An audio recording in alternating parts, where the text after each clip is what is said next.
मेरो राधा रमन गिरिधारी, गिरिधारी श्याम बनवारी।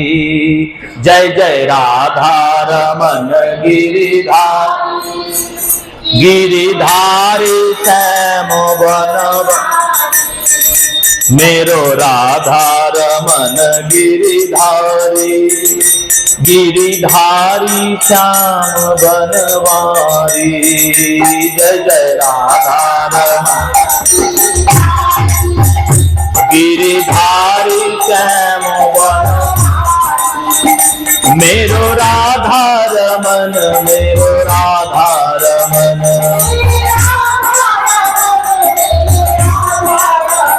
जय जय राधा रमन, जय जय राधा रमन।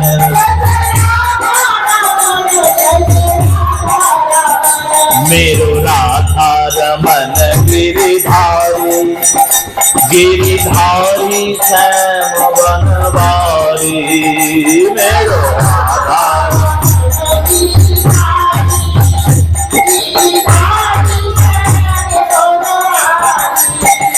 मेरो राधा रमन गिरिधारी, गिरिधारी श्याम बनवारी। मेरो राधा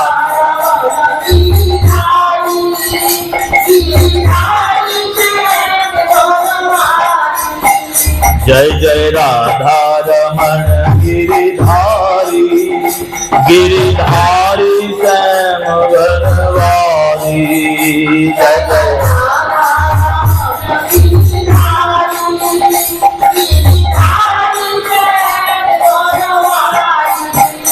जय जय राधा रमन, मेरो राधा रमन। जय जय जय जय राधा रमन, जय जय राधा रमन।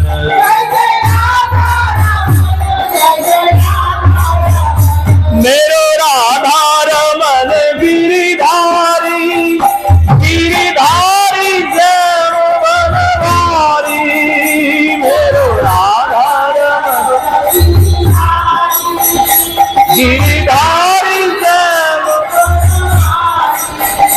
मेरो राधा रमन गिरिधारी, गिरिधारी श्याम बनवारी।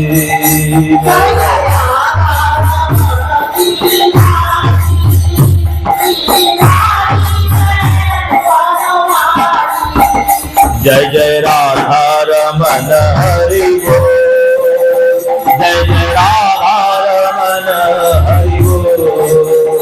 जय जय राधा,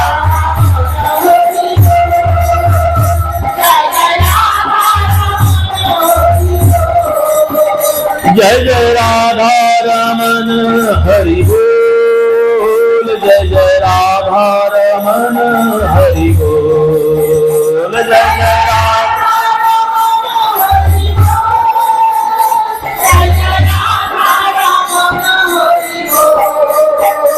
जय जय राधा रमन हरि बोल, जय जय राधा रमन हरि बोल। जय जय राधा,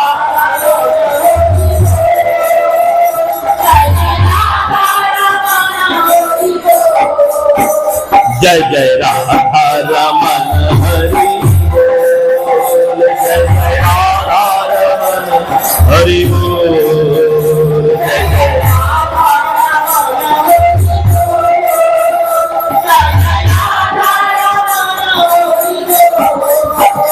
जय जय राधा रमन, मेरो राधा रमन।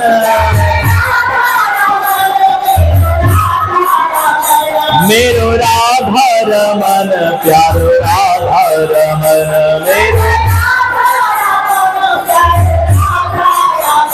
जय जय राधा रमन हरि बोल, जय जय राधा रमन हरि बोल।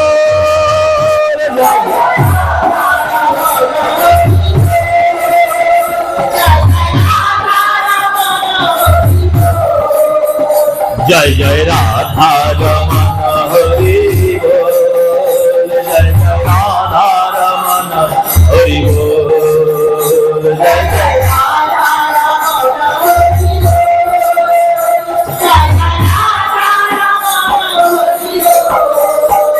हे हरि बोल हरि बोल हरि हरि बोल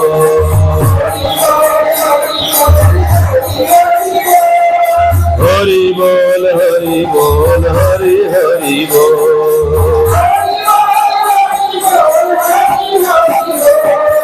हरि बोल हरि बोल हरि हरि बोल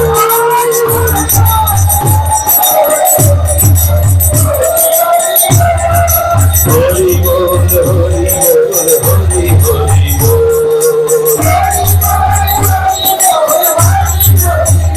मेरो राधा रमन गिरिधारी गिरिधारी श्यामधारी मेरो राधा रमन गिरिधारी गिरिधारी श्यामधारी मेरो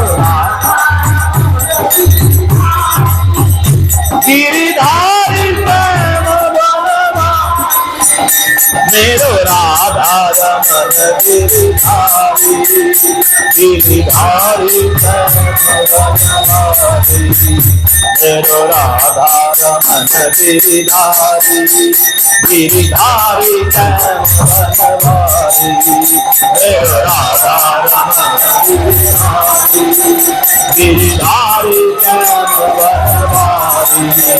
मेरो राधा रमन गिरिधारी गिरिधारी बनवारी मेरो राधा गिरिधारी गिरिधारी बनवारी बोलिए गिरिराज धरन भगवान की। भगवान गिरि धारण করলেন 7 দিন 7 রাত্রি ভগবান গিরিরাজকে ধারণ করে দাঁড়িয়ে থাকলেন।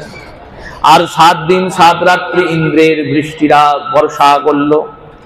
সমস্ত বর্ষা শেষ হয়ে সম্বর্তক ইন্দ্রের কাছে ফিরে গেলেন। ফিরে গিয়ে বললেন, হে মহারাজ, আমাদের যত জল ছিল সব জল শেষ হয়ে গেছে। ইন্দ্র বলল, তাহলে বৃন্দাবনও শেষ হয়ে গেছে? বলল, না, বৃন্দাবনের মাটি ভেজেন। এই আবার কি করে হয়? আকাশ থেকে জল পড়লো, বৃন্দাবনের মাটি ভিজলো না? দেখুন, ভগবান যদি কোনো ভক্তকে রক্ষা করেন, গোটা পৃথিবীর সমস্ত শক্তি এক হয়েও সেই ভক্তের অনিষ্ট করতে পারেন না। প্রহ্লাদজির কি কেউ অনিষ্ট করতে পেরেছিলেন? আর এখানে তো সাক্ষাৎ ভগবান গিরিরাজ ধারণ করে দাঁড়িয়ে আছেন। যে গোপ গোপীগণ আছেন তারা চিন্তা করছেন, এইটুকু ছেলে 7 বছর বয়স, এই 7 বছরের ছোট্ট ছেলে 7 দিন 7 রাত ধরে গিরিরাজ ধরে দাঁড়িয়ে আছে, এর মধ্যে তাহলে নিশ্চয়ই কোনো অলৌকিকতা আছে। নন্দ বাবাকে গিয়ে বলছেন সবাই, হ্যাঁ গো, তোমার ছেলের মধ্যে কি এমন ক্ষমতা আছে যে তোমার ছেলে এইরকম করে 7 দিন 7 রাত ধরে গিরিরাজ ধরেছেন? নন্দ বাবা বললেন, শোনো, আমার এই ছোট্ট ছেলেটা যখন জন্মিয়েছে না, তার কিছুদিনের মধ্যে গর্গাচার্য এসেছিলেন। তিনি বলেছিলেন, তোমার ছেলে নারায়ণের গুণ সম। অনেক সময় আমার ছেলের মধ্যে নারায়ণের ভর হয়, সেই নারায়ণের ভর হওয়ার জন্য তিনি নারায়ণের সমান হয়ে যান শক্তিতে, আর সেই শক্তি হয় বলে আমার ছেলে এইরকম করে গিরিরাজ ধরেছে। ভগবান শুনছেন, ভগবানকে নিয়ে চর্চা চলছে। তখন ভগবান বলছেন, শোনো, আমি কি করে গিরিরাজ ধরেছি জানো? তুমি কি করে গিরিরাজ ধরেছো? না, গিরিরাজ ধরার একটা কারণ আছে। কি কারণ? না, কুছ তো মাখন কা বল আয়ো, गोपन ने कियो सहाय, राधे जी की कृपा से गिरिवर लियो उठाय। বললেন, कुछ तो माखन का बल खायो, ছোটবেলা থেকে যে মাখন খেয়েছি তার শক্তিটা যাবে কোথায়? সেই মাখন চুরি করে করে খেয়েছি বলে ওই মাখন চুরির ফলে সেই মাখনের বলে আমি গিরিরাজ তুলেছি। আর গোপন্যে কিও সহায়, যত গয়লা আছে তারা সবাই আমার সাহায্য করেছে। আর আর राधे जी की कृपा से राधा रानी कृपाते गिरिवर लियो उठाए আমি গিরিরাজকে ধারণ করেছি। মা যশোদা বললেন, এ তোমরা দাঁড়িয়ে আছো এইভাবে, আমার ছেলেটা 6 দিন ধরে 7 দিন ধরে দাঁড়িয়ে আছে পর্বতটা ধরে, তোমাদের কোনো মায়া দয়া নাই, তোমাদের এত বড় বড় শরীর, এই রকম শরীরের মালিক তোমরা, এত সন্ডা গন্ডা চেহারা গয়লা, তোমরা তো চাইলে কত কি করতে পারো। বললো আমরা কি করব, এত বড় পাহাড় কি তোলা যায়? বললো সবাই মিলে চেষ্টা করলে তো তোলা যায়। সবাই মিলে চেষ্টা করলে তোলা যায় মানে, না তোমাদের কাছে যে লাঠিগুলো আছে ওইগুলো দিয়ে একটু ঠেলা দাও, ওইগুলো দিয়ে একটু আমার ছেলেকে সাহায্য করো, তাহলে আমার ছেলের একটু আরাম হয়। এইবার গয়লারা বললেন, হ্যাঁ তা তো করা যায়। সবাই নিজেদের নিজেদের লাঠিগুলোকে গিরিরাজে ধরলেন, আর লাঠিগুলো ধরে সবাই গিরিরাজকে তোলার চেষ্টা করতে লাগলেন। এই যে গিরিরাজ ধারণ ভগবানের, এই গিরিরাজ ধারণ কি কেমন লীলা? ভক্তের যে চিন্তা, সেই চিন্তারূপী পাহাড়কেই ভগবান ধারণ করেছেন। চিন্তারূপী পর্বত, যে চিন্তায় ভক্ত অস্থির, সেই অস্থির চিন্তিত ভক্তের সমস্ত চিন্তাকে গোবর্ধননাথ গিরিধারী নিজে ধারণ করে রেখে দিয়েছেন। তোমার কোনো চিন্তা নেই, আমি তোমার চিন্তাকে ধরে আছি, কোনো অসুবিধা নেই। অনন্য বিলাস চিন্তায়ে, যে অনন্য বিলাসে আমার চিন্তা করে, তত্র জাগক্ষেম বহম্মহম, তার জাগক্ষেম আমি বহন করছি, তোমাদের কোনো চিন্তা নেই। সেই রূপে ভগবান গিরিরাজ ধরেছেন। আর এই গিরিরাজে যে লাঠি দিয়ে সাহায্য করছেন গয়লারা, এটা কেমন লীলা? বললেন শ্রীধর গোস্বামী পাদ বলছেন, দেখো এই গিরিরাজ রূপী ধারণ লীলাতে ভগবান যে সৎকর্ম করছেন, সেই সৎ কর্মে গয়লারা সাহায্য করছেন লাঠি দিয়ে। তারা উপদেশ দিচ্ছেন, তারা শিক্ষা দিচ্ছেন, তারা জগৎকে জানিয়ে দিচ্ছেন, যখন কোনো ভগবত কর্ম হবে, তোমার সেই কর্মের সম্পূর্ণ দায়িত্ব নেওয়ার যদি ক্ষমতা নাও থাকে, যতটুকু তুমি সাহায্য করতে পারো ততটুকু দিয়েই সাহায্য করো। সবাই মিলে সাহায্যটা তো করো, কর্মটা তো ভগবানের, ভগবানই করছেন। এই যে এত বড় উৎসবটা চলে, দেখুন একদিন দুদিন উৎসব করতে গিয়ে মানুষ হিমশিম খেয়ে যায়। 2 দিনের কালী পুজো হয়, সেই 2 দিনের কালী পুজোকে নিয়ন্ত্রণ করার জন্য কয়েক হাজার পুলিশ ডাকতে হয়, বিরাট ব্যবস্থা, বিশাল ব্যবস্থা করে সেই কালী পুজোকে সঞ্চালন করতে হয়। আর আমরা মনের আনন্দে 1 মাসের মধ্যে 25 দিন কাটিয়ে ফেলে 26 দিনে চলছে। 1 মাস চলছে তো মনের আনন্দে চলছে, কোন রকম এদিক ওদিক নাই, কোনো ব্যবস্থা নাই। ঠিক বিকাল 5টা 5:30 হয়, সবাই চলে আসে, ঠিক এদিক ওদিক সেদিক করে আমাদের সমস্ত ব্যবস্থা হয়ে যায়। যেদিন হয় না সেদিন অন্যরকম করেও চলে যায়। কথা কিন্তু বিশ্রাম হয়নি একদিনও, কথা ঠিক কথার মতো চলছে। 1 দিন 2 দিনের হরিকথা দান করতে গিয়ে মানুষের অস্থির অবস্থা। 7 দিন যদি কারুর বাড়ি ভাগবত সপ্তাহ হয়, সেই ভাগবত সপ্তাহের পর অক্লান্ত পরিশ্রম তাদের। আর এটা তো 4টে ভাগবত সপ্তাহ সমান, 1 মাসের এত বড় অনুষ্ঠান। সেই অনুষ্ঠান কে চালায়? অনুষ্ঠান কি আমাদের দ্বারা নিয়ন্ত্রিত হয়, আমাদের দ্বারা চালিত হয়? বললো কোনোদিন হয় না, হলে হতো না। এই অনুষ্ঠান যদি আমরা চালাতাম তাহলে এতদিন ধরে চলতো না, 6 বছর পার করতে পারতাম না। এই অনুষ্ঠান কিভাবে চলেছে, কিভাবে প্রথম দিন থেকে এই অনুষ্ঠান শুরু হয়েছে, সেটা অনেকেই জানেন, অনেকে জানেন না। করোনার বিষম পরিস্থিতি, যখন কোথাও জমায়েত হচ্ছে না, সেই সময়ে যে বছর খেপাকালীর মতো একটা এত বড় পুজো, সেই পুজোয় পুষ্পাঞ্জলি বন্ধ করে দেওয়া হয়েছে। খেপি মায়ের যে ঘোড়ার শোভাযাত্রা, সেটাকে একবারে ছোট্ট করে দেওয়া হয়েছে, খেপিমাকে বের করে নিয়ে গিয়ে গঙ্গায় ভাসিয়ে দিয়েছে কোনো রকমে। এইরকম বিকট পরিস্থিতিতেও আমাদের কম করে রাধাকান্ত মন্দিরে 250 থেকে 300 লোক নিয়ে প্রত্যেক দিন হরিকথা হয়েছে, মাস্ক পরে, স্যানিটাইজার ব্যবহার করে। একজনাও গোবিন্দের কৃপাতে কারোর কিছু হয়নি, কারোর কিছু হয়নি। এইরকম বিকট পরিস্থিতিতে না অর্থ আছে, না সামর্থ্য আছে, না কিছু আছে, সবার সহযোগিতায় সেই দিন থেকে আমাদের যাত্রা শুরু হয়েছে। এই যে যাত্রা হচ্ছে, চলছে, এই গোটা অনুষ্ঠানটা আমরা চালাই? বললো কখনোই চালাই না, এটা গোবিন্দ চালান। তাহলে আমরা কি করি? বললো আমরা ওই গিরিরাজে লাঠি ধরার মতো সাহায্য করি। আমাদের দ্বারা যেটুকু সেবা হয় সেটুকু আমরা করি। এই সেবা কর্ম করার উদ্দেশ্যে, এই সেবা কর্মের উপদেশ দিবেন বলেই গুরু রূপে মা যশোদা প্রেরণা দিলেন, আর গোপগণ গয়লাগণ তাদের লাঠি দিয়ে গিরিরাজকে ধরলেন। এইবার আবার লীলার তত্ত্ব দেখুন, কিছুক্ষণ ধরার পর গয়লাদের মধ্যে অহংকার চলে এসেছে। তারা ভাবছে আমরা লাঠি দিয়ে আছি বলি গোবর্ধন ধরে আছে। তারা গোপালকে বলছে, গোপাল এক কাজ করো, তুমি হাতটা ছেড়ে দাও, আমরা তো সবাই ধরে আছি, আমরা ঠিক ধরে নেবো। গোবিন্দ বললেন, দেখো ছেড়ে দেবো তো? বললেন, হ্যাঁ হ্যাঁ ছেড়ে দাও। এই ছেড়ে দেবো বলে যেই ভগবান একটু আঙুলটা নামিয়েছেন, গিরিরাজ নিচে নামতে শুরু করেছে। আর যেই গিরিরাজ নামতে শুরু করেছে, লাঠিগুলো ভাঙতে শুরু করেছে। তারা তখন চিৎকার করছেন, বলছেন, এই গিরিরাজকে ধরো, আবার গিরিরাজকে ধরো। গিরিরাজের পরিক্রমা করতে গেলে একটি স্থান আছে, স্থানটির নাম পুঁচরি কলৌঠা। এই পুঁচরি কলৌঠাতে হনুমানজি আছেন, তিনিও এই গিরিরাজ ধারণের সময় গোবর্ধনের তলায় গিয়ে উপস্থিত হয়েছে। তাই যখন এই গিরিরাজ নেমে যাচ্ছেন, তখন সবাই জয়ধ্বনি করছেন, বলিয়ে গিরিরাজ ধরন কি। গিরিরাজ ধরন কি জয় বলেছেন। আর হনুমানজি বলছেন, বলিয়ে বৃষভানুকে জামাই কি। বৃষভানুর যে জামাই তার জয়। তো বৃষভানুর জামাই কে? ভগবান গোবিন্দ। বৃষভানু রাজা রাধারানীর বাবা, তার জামাই গোবিন্দ। এই বলে সবাই মিলে আবার লাঠি নিয়ে ধরেছেন। এই রূপে 7 দিন ভগবান গিরিরাজ ধরেছেন।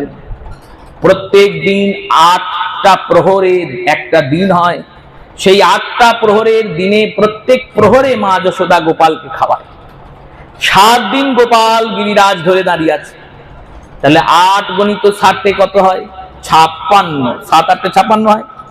এই 7 দিন ধরে গোপাল খায়নি বলে 7 দিনের খাবার মা যশোদা একবারে খাওয়াবেন। 7 দিন যখন হয়ে গেছে, ভগবান দেখলেন ইন্দ্রের সব মেঘ চলে গেছে। ভগবান চিন্তন করলেন, এবার ইন্দ্রের অহংকার চূর্ণ হয়েছে। সমস্ত গোপ গোপীদের সবাইকে বলতে লাগলেন যে এবার তোমরা নিজের নিজের বাড়ি ফিরে চলে যাও। এই কথা যখন বললেন, তখন সবাই আস্তে আস্তে বাড়ি চলে গেলেন। ভগবান গিরিরাজকে নামালেন, আর নামিয়ে এবার ভগবান যাচ্ছেন বৃন্দাবনের পথে। দেখলেন সুরভি নামক গাভীকে সামনে নিয়ে ইন্দ্র এসে হাজির হয়েছে। ইন্দ্রের মান মর্দিত হয়েছে। সুরভি মাতাকে সামনে এনেছেন কেন না, গাভী সামনে থাকলে একটু বল পাওয়া যাবে। ভগবানের ভক্ত তো গাভী, আর ভগবান আবার গাভীর ভক্ত।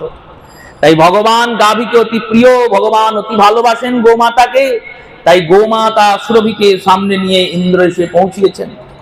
ইন্দ্র ভগবানের কাছে ক্ষমা চাইলেন, হে প্রভু, হে কৃপাময়, হে দয়াময়, আমাকে ক্ষমা করুন। আমি রাজ অহংকারে চূর্ণ হয়ে, অহংকারিত হয়ে আপনার এই লীলার মধ্যে এই রকম করে ফেলেছি। যা হয়েছে হয়েছে, আমাকে নিজ দাস জ্ঞানে ক্ষমা করে দিন। ভগবান শুনছেন। সুরভি মাতা ইন্দ্রকে বললেন, শোনো ইন্দ্র, তুমি ওই রাবতকে বলো মানস গঙ্গা থেকে জল নিয়ে আসতে।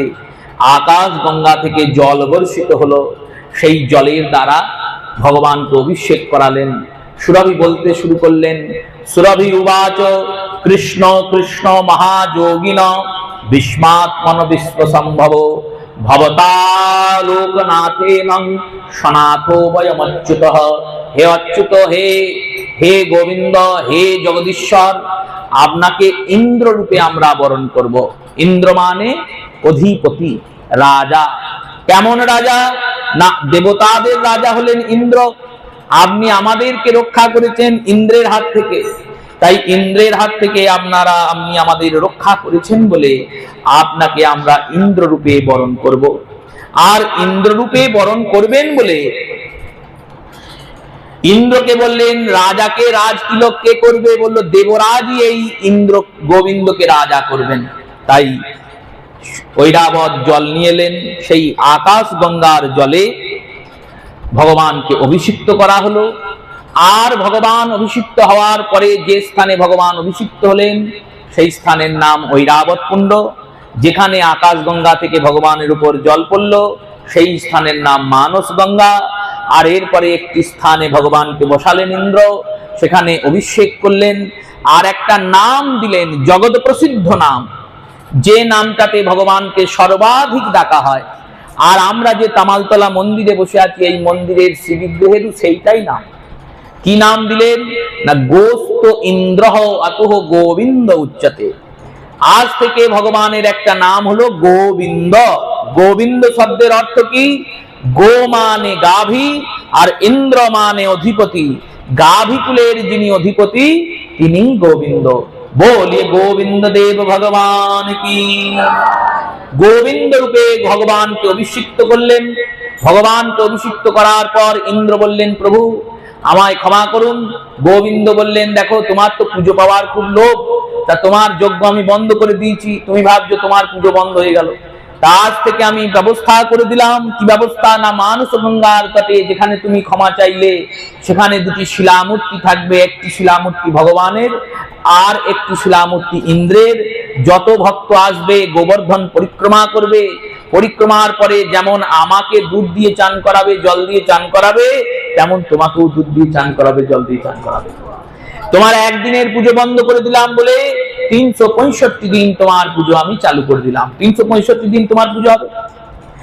আর ঝুলন যখন হবে তখন তুমি বৃন্দাবনে এসে বৃষ্টি করবে। আর যখন কার্তিক মাসের রাস পূর্ণিমা আদি চলে যাবে তখন বৃন্দাবনের রাস্তাকে পরিষ্কার করার জন্য বৃষ্টি দিয়ে রাস্তাকে ধুয়ে দেবে। অসময়ে বৃষ্টি করবে না, যেন ভক্তদের কষ্ট না হয়। ভক্তরা ঘোরাফেরা করবে, তো বৃন্দাবনে সারা বছর ভক্ত ঘুরছে, তাহলে হরহর করে যদি বৃষ্টি হয় তাহলে ভক্তরা ঘুরবে ফিরবে কি করে? তাই অসময়ে বৃষ্টি করবে না। ইন্দ্রকে সমস্ত কথা ভগবান বললেন। এই রূপে গোবর্ধন লীলা পরিসমাপ্তি হলো। আর শ্রীমদ ভাগবতের সপ্তবিংশ অধ্যায় এখানে সমাপন হলো। এরপরে শ্রী সুখদেব অষ্টবিংশ অধ্যায় সূচনা করলেন। অষ্টবিংশ অধ্যায়ে শ্রী সুখদেব বললেন, দেখো একদিন দ্বাদশীর রাত্রে নন্দ বাবা চলে গেছেন গঙ্গায় স্নান, যমুনায় স্নান করতে। কালকেই গোবর্ধন লীলার অর্ধেক হওয়ার কথা ছিল, কিন্তু কাল তো পাঠ কম হয়েছে, আজকে তো পাঠ বেশি হবে। সেই রূপে দ্বাদশীর পালন করবেন বলে নন্দ বাবা গিয়েছেন যমুনায় মাঝ রাতে স্নান করতে। রাত্রির 4টে ভাগ, যেমন দিনের 4টে ভাগ। সকালবেলায় যখন সূর্য ওঠে তাকে কি দিন বলে? দিন বলে না, কি বলে? ভোর। শুদ্ধ ভাষায় তাকে ব্রহ্ম মুহূর্ত বলে, প্রাতঃকাল বলে। এই প্রাতঃকালের পরে, এই প্রাতঃকাল কতক্ষণ? 12টা ঘন্টা, তাকে 4 দিয়ে ভাগ করুন, তাহলে 3 ঘন্টা করে প্রাতঃকাল হবে। এই 3 ঘন্টা প্রাতঃকাল কখন থেকে কখন? সূর্য উদয় থেকে 3 ঘন্টা। এখন যেমন সূর্য উদয় 5টার কাছাকাছি হচ্ছে, তাহলে 5টা থেকে 8টা অবধি হচ্ছে প্রাতঃবেলা, প্রাতঃকাল, প্রভাতকাল, ভোরবেলা। এইবার এই 3 ঘন্টার পরের যে 3 ঘন্টা, মানে 8টার পর থেকে 9টা, 10টা, 11টা, এই 3 ঘন্টা কি হবে? বললো এই 3 ঘন্টা হবে বেলা। বেলাকে দিবা বলা হয়, ওইটাই আসল দিন। দিনের যে সময়টাকে ধারণ করা হয় সেইটাই হলো আসল জায়গা। দিন কোনটা? প্রাতঃ থেকে মধ্যাহ্ন অবধিটা হলো দিন, দিবাকাল। এইবার দিবাকালের পরে যখন সূর্য মধ্য গগনে চলে গেলেন 12টার সময়, তখন ওই 12টা থেকে 3টে অবধি 3 ঘন্টা সময়টা হচ্ছে মধ্যাহ্নকাল। 3টের পরে সন্ধ্যা অবধি যে সময়, তার নাম হলো অপরাহ্নকাল। এই রূপে দিনের 4টে ভাগ, তেমনি রাত্রিরও তো 4টে ভাগ হবে। রাত্রির প্রথম অবস্থানের নাম হচ্ছে সন্ধ্যা। সন্ধ্যাকাল কোনটা? সূর্যাস্ত থেকে 3 ঘন্টা। সন্ধ্যাকালের পরের যে সময়টা, তার নাম হচ্ছে রাত্রি। সূর্যাস্ত যদি 6টায় হয় তাহলে 6টা থেকে 3 ঘন্টা, মানে 9টা সন্ধ্যাকাল। আর 9টার পরে 3 ঘন্টা, 10টা, 11টা, 12টা, এই মধ্যরাত্রি অবধি যে সময়কাল, সেই সময়ের নাম রাত্রি। এইবার এই 12টার পর থেকে যে 3 ঘন্টা সময়, এই 12টার পর থেকে যে 3 ঘন্টা আর তারপরের 3 ঘন্টা, 6 ঘন্টা সময় থাকবে। তো এই 12টার পর থেকে যে 3 ঘন্টা, সেই সময়ের নাম প্রেত বেলা। আর প্রেত বেলার পরের যে 3 ঘন্টা, অরুণোদয় সূর্যোদয় পর্যন্ত, সেই সময়ের নাম ব্রহ্ম মুহূর্ত। এই প্রেত বেলা মানে হচ্ছে রাত 12টার পরে 3 ঘন্টা। ওই সময়ে গঙ্গা যমুনা আদিতে স্নান করা উচিত নয়। উচিত নয় মানে কোনখানে উচিত, কোনখানে উচিত নয় সেটাও জানা উচিত। কোনখানে উচিত? যদি কেউ শবদাহে যায়, শবকে দহ করতে যায়, সেখানে প্রেত বেলা দেখা যাবে না। সেখানে যখনই দাহ করে ফিরবে তখনই স্নান করতে পারে। যদি কেউ কোনো কারণে জাতাসুজকে স্পর্শ করে, মানে কোনো প্রসূতিকে স্পর্শ করেছে, কোনো কারণে কোনো হাসপাতালে গিয়েছে, স্নান করার ইচ্ছা হয়েছে, তখনও প্রেত বেলাকে দেখা যাবে না। কিন্তু কোনো ব্রতী মানে ব্রত ধারণ করেছে, সেই ব্রতী ব্যক্তি কখনোই ওই সময় স্নান করতে যাবে না। পারণের সময় হচ্ছে ব্রহ্ম মুহূর্তে। নন্দ বাবা দেখছেন দ্বাদশী তো রাত 12টায় ছেড়ে যাচ্ছে, তাহলে রাত 12টায় ছেড়ে গেলে রাত 1টায় গিয়ে চান করে নিলি হলো, দ্বাদশী চান করে নেবো, দিয়ে জপ করবো খুব তারে, দিয়ে তারপরে পালন করে নেবো। নিয়ম তো তা নয়, সূর্য উদয় হবে তবেই দ্বাদশীর পালন হবে। দ্বাদশীর যে পালনটা, তার নিয়ম কি হলো সূর্য উদয় থেকে পালনের কাল অবধি। যদি কোনোদিন দ্বাদশীতে দেখবেন 8টা 32-এ পালন আছে, 8টা 32-এ পালন আছে মানে আপনি মঙ্গল আরতি দেখতে এসেছেন মহাপ্রভু 4টের সময়, তখন সূর্য ওঠেইনি। এইবার আপনি ভাবলেন মঙ্গল আরতি তো হয়েই গেল, তাহলে মহাপ্রসাদটা মুখে দিয়েই নি, তা হবে না। সূর্য উঠবে তারপর মহাপ্রসাদ মুখে দিতে হবে। সেই রূপে এটা নিয়ম ব্রতের। ব্রতটাকে ভাঙতে গেলেও ঠিক সময়ে ব্রতের বিধান অনুযায়ী ভাঙতে হবে। নন্দ বাবা গিয়েছেন স্নান করতে, যেই স্নান করতে গিয়েছেন বরুণের 2জন পার্ষদ এসে নন্দ বাবাকে হরণ করেছেন, হরণ করে নিয়ে চলে গিয়েছেন। সবাই উঠেছেন, ডুব দিয়ে নন্দ বাবার ওঠেননি, কি ব্যাপার হলো? এসে খবর দিয়েছেন 2জন পার্ষদ এসেছিলেন, তারা নন্দ বাবাকে ধরে কিডন্যাপ করে নিয়ে চলে গিয়েছে। গোবিন্দ বললেন এত ক্ষমতা, আমার বাবাকে কিডন্যাপ করে, দাঁড়াও ব্যবস্থা করছে। ভগবান আর বলরাম 2জনে তখন যমুনায় গিয়ে ঝাঁপ দিলেন। যমুনায় ঝাঁপ দিয়ে বরুণ লোক পৌঁছালেন। বরুণ লোকে যেই পৌঁছিয়েছেন, গিয়ে দেখছেন ওখানে কিডন্যাপের কোনো গল্পই নেই, কিডন্যাপ হয়নি। কিডন্যাপ হলে কি হবে? বন্দি করে রাখবে তাকে সাজা দেবে, অত্যাচার করবে, এইসব করবে। ওখানে নন্দ বাবাকে বল তবিয়তে পূজা করছে বরুণ দেব, তাকে সুন্দর সিংহাসনে বসিয়ে খাওয়াচ্ছেন, দাওয়াচ্ছেন, আনন্দ করছেন, দাস দাসী নিযুক্ত করে দিয়েছেন, কোনো ত্রুটি নাই। ভগবান গিয়ে বরুণকে বললেন এইরকম কেন করেছো? বরুণ দেব বললেন আমার দোষ নাই, তোমার এক ভক্ত আছে তার নাম নারদ, তাকে আমি ধরেছিলাম যে কি করে আমি ভগবানকে দর্শন করব। তিনি বললেন কান ধরে টানো, মাথা এমনি আসবে, বাবাকে নিয়ে চলো, তাহলে ছেলে আসবে বাবাকে বাঁচাতে। সেই জন্য আমি নন্দ বাবাকে নিয়ে এসেছি। এখানে সিদ্ধান্ত করা হয়েছে, শ্রীধর গোস্বামী পাদ বলেছেন দেখো, ভগবত প্রাপ্ত জীবের উপর বেদ অনুশাসন আর থাকে না। বেদ অনুশাসন ভগবত প্রাপ্তির আগে অবধি থাকে। নন্দ বাবা তো ভগবত প্রাপ্ত জীব, তিনি তো ভগবানের পিতা, সামান্য কোনো মানুষ নন। তাই তিনি যদি মাঝরাতেও চান করেন, সেখানে কোনো ব্রতভঙ্গ হয় না। বরুণ দেব এই লীলাটি করেছেন কেন, এই কর্মটি করেছেন কেন? তিনি জানেন ভগবানকে যদি তিনি ভজনা করেন, ভগবান দেবতাদের উপর তুষ্ট হন না। কারণ দেবতারা স্বার্থলোভী হয়, যারা পুজো করে তাদের উপরই দেবতারা কৃপা করে। ভগবান দেবতাদের প্রতি অনুগ্রহী নন, দেবতাদের দেহ ভজনের যোগ্যও নয়। তাই ভজনও করতে পারবেন না, ভগবানও অনুগ্রহ করবেন না, অথচ ভগবত কৃপা প্রয়োজন। কি করে পাবো? এই কৃপা পাওয়ার জন্য দেবর্ষি নারদ রূপী গুরু বলেছেন ভক্তের চরণ ধরো, ভক্ত যদি কৃপা করে ভগবান কৃপা করবে। তাই ভক্তের চরণ ধরার জন্য নন্দ মহারাজকে তিনি নিয়ে গিয়েছেন বরুণ লোকে। আর নন্দ মহারাজের কৃপাতে বরুণ দেব ভগবান কৃষ্ণচন্দ্রের দর্শন পেলেন। ভগবান কৃষ্ণচন্দ্রকে নিয়ে বরুণ দেবের লোক থেকে নন্দ বাবা উঠে এলেন। আর নন্দ বাবা উঠে এসে ভগবানের সেই দিব্য বিভূতি দর্শন করেছেন বরুণ লোকে। সেই গোলক বিহারী গোবিন্দের সেই অপরূপ রূপ ভগবান দর্শন করিয়েছেন।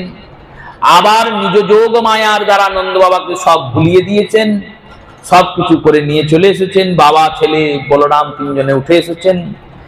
আর এখানেই শ্রীমদ ভাগবতের দশম স্কন্ধের 8বিংশ অধ্যায় সমাপন হয়েছে। বলিয়ে ভক্তবৎসল ভগবান কি। আর আজকের মতো কথা এখানেই বিশ্রামিত হচ্ছে। আগামীকাল 29 অধ্যায় অর্থাৎ মহারাস লীলা আস্বাদন হবে। প্রত্যেক মায়েদেরকে অনুরোধ করা হচ্ছে, প্রত্যেকে অন্তত পক্ষে একটা করে উত্তরীয় আনবেন। ঘোমটা দিয়ে রাস শুনতে হয়, বাবারাও চেষ্টা করবেন প্রত্যেকে একটা করে উত্তরীয় আনা। কারণ রাসলীলাতে গোপী ছাড়া কারুর প্রবেশ নাই। গোপী রূপেই রাসে প্রবেশ করতে হয়। শ্রী গুরু প্রেমানন্দ সীতানাথ নিতাই গৌর হরি বল। নমামি সচ্চিদানন্দ শ্রীকৃষ্ণ স্বরূপ, শ্রী গোকুলে বিরাজিত রসময় ভূপ।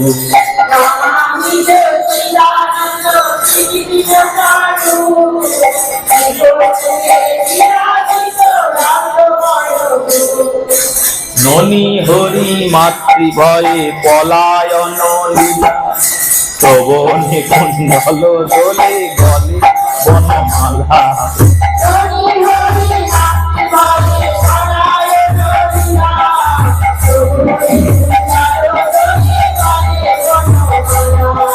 কুতূহল হতে লম্প কম্পয়তি ধাবিতা যশোদা হয়ে বন্দি দয়াময়।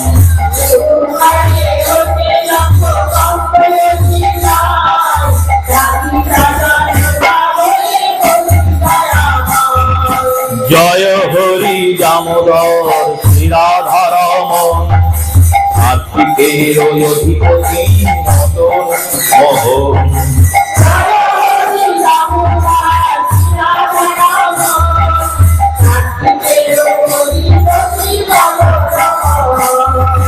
মায়ের শাসন ভয় হয়ে অভিভূত, দুই হাতে আঁখি মুছি চন্দনেতে রত।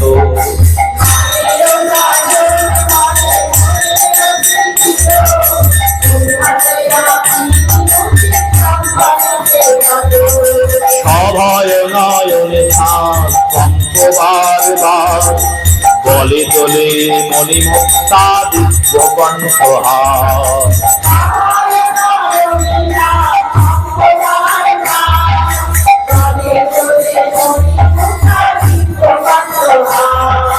যশোদা মায়ের দামে উদর আবদ্ধ, গোকুলে গোলকপতি ভক্তি পাদে বদ্ধ।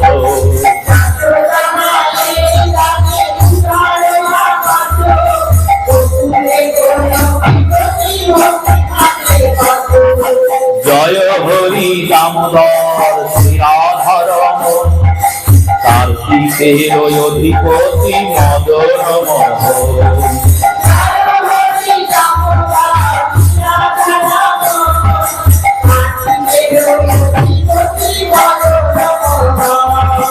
সুমধুর বাল্য লীলা হেরি ব্রজজন, আনন্দ সাগরে সবে ভাসে অনুপম।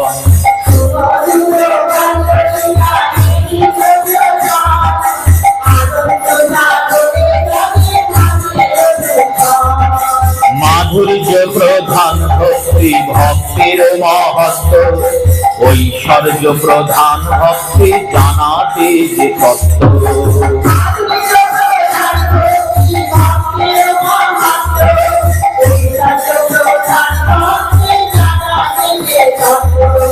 গোলকের লীলা যত গোকুলে প্রকার, লীলাময় হরি মরে করুণা নিরাশ।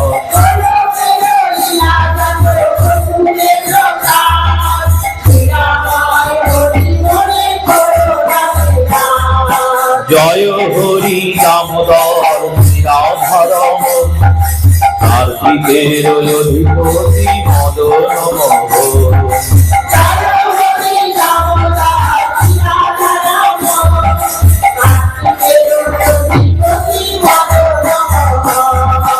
সর্বশক্তিমান সর্ববর সুভদ, ভগত বৎসল কৃষ্ণ ভক্তের সম্পদ।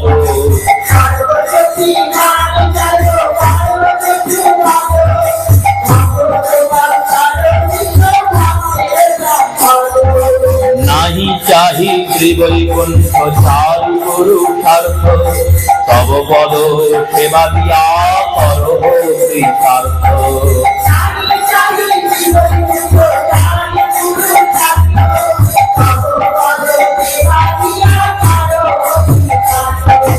শ্রীবাল গোপাল মূর্তি জাগে মর সদাই প্রার্থনা মোর তোমার শ্রীপদে।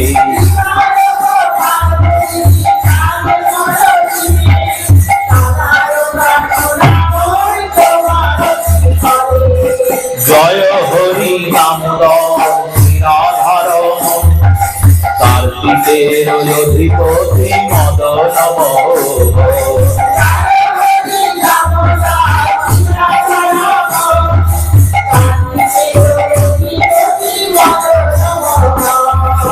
স্নিগ্ধ রক্ত বর্ণ নীল বদন কমল, মাধুর্য লাবণ্যময় আবৃত কুণ্ডল।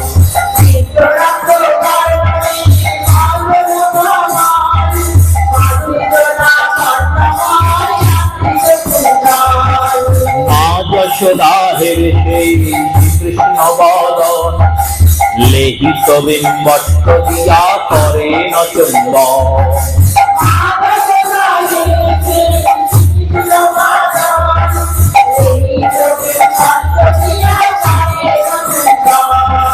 সেই মুখাম্বুজ মধু পান করম, লক্ষ লক্ষ লাভে আর নাহি প্রয়োজন।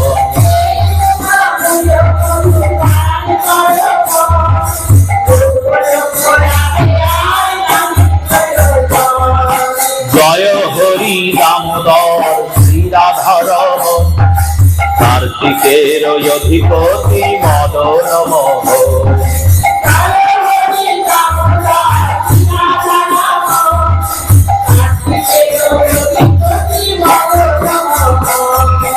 হে দেব হে দামোদর হে বিষ্ণুনন্দ, তব পদে প্রভু আমি প্রণত একান্ত।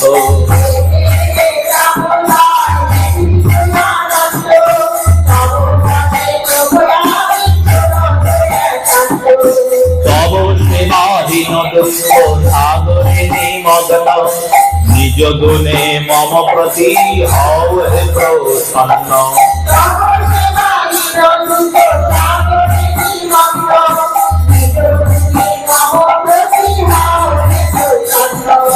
কৃপা দৃষ্টি দৃষ্টি এবে করহ বর্ষণ, সেবিব অভয় পদ করো আকর্ষণ।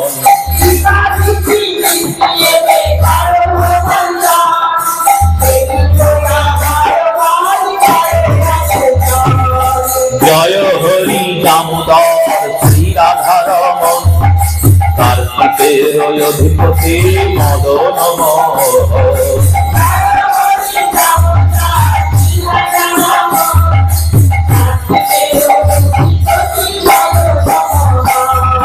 প্রেমরজ্জু পাশে বদ্ধ হইন্দু খলু, কুবের তনয় যুগে হেলায় তারিলে।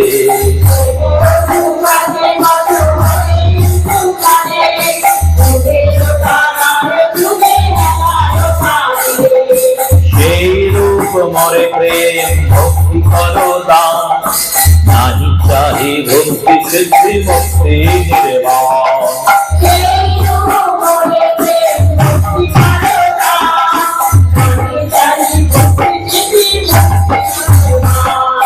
জয় হরি দামোদর শ্রীরাধার, কার্তিকের অধিপতি মদন মোহন।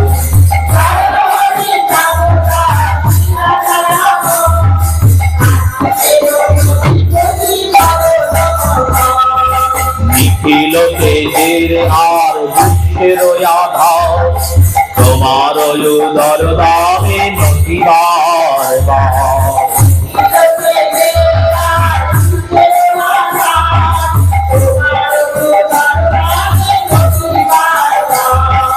তব প্রিয় তোমার রাধা তারি নমস্কার, পরবিদ্যানন্দে বন্দে চরণ তোমার।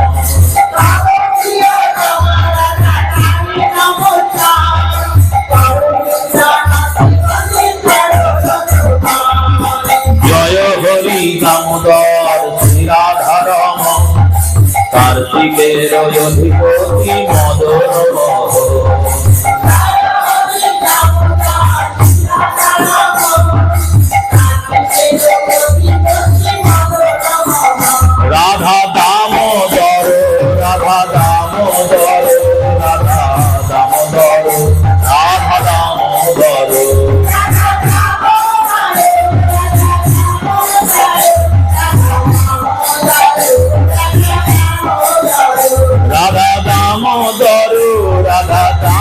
করো